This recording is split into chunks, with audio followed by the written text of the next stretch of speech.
L'infidélité, ça brise, ça chamboule tout. Tu te demandes si tu pourras un jour retrouver confiance, si ton couple peut survivre. Ou si c'est le moment de tout reconstruire. Aujourd'hui, je vais te donner un plan clair pour te relever et retrouver une vraie stabilité, que tu restes ou que tu partes.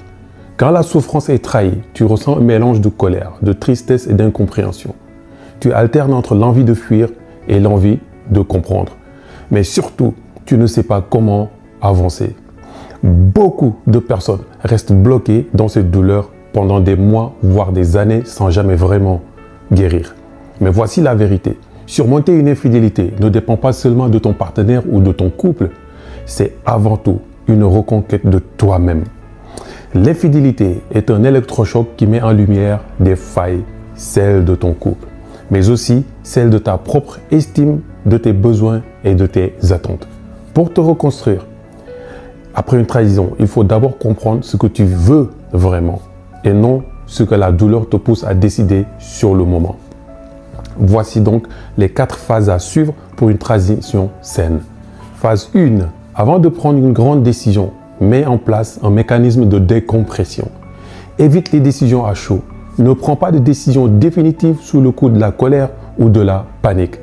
Prends du recul, mets de la distance. Quitte la maison quelques jours si nécessaire.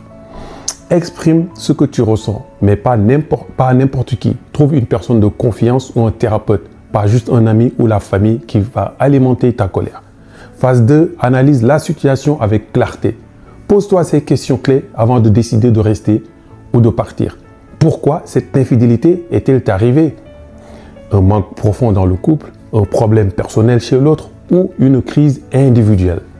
Mon partenaire regrette-t-il sincèrement, puisqu'un pardon sans véritable remords ne mène qu'à une nouvelle trahison? Ai-je encore envie d'investir à nouveau dans cette relation?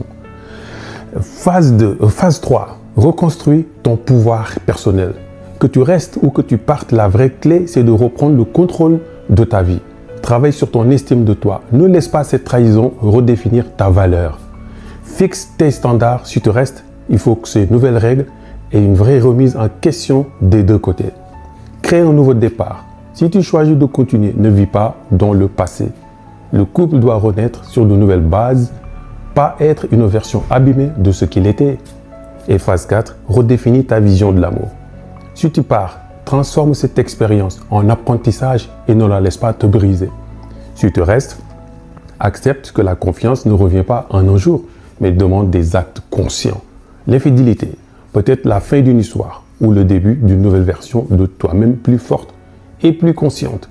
Si tu souffres de dépendance affective ou de manque de confiance en toi et cela impacte ta vie sentimentale ou ta vie de manière générale, j'ai un programme qui te redonnera la liberté émotionnelle et une confiance illimitée.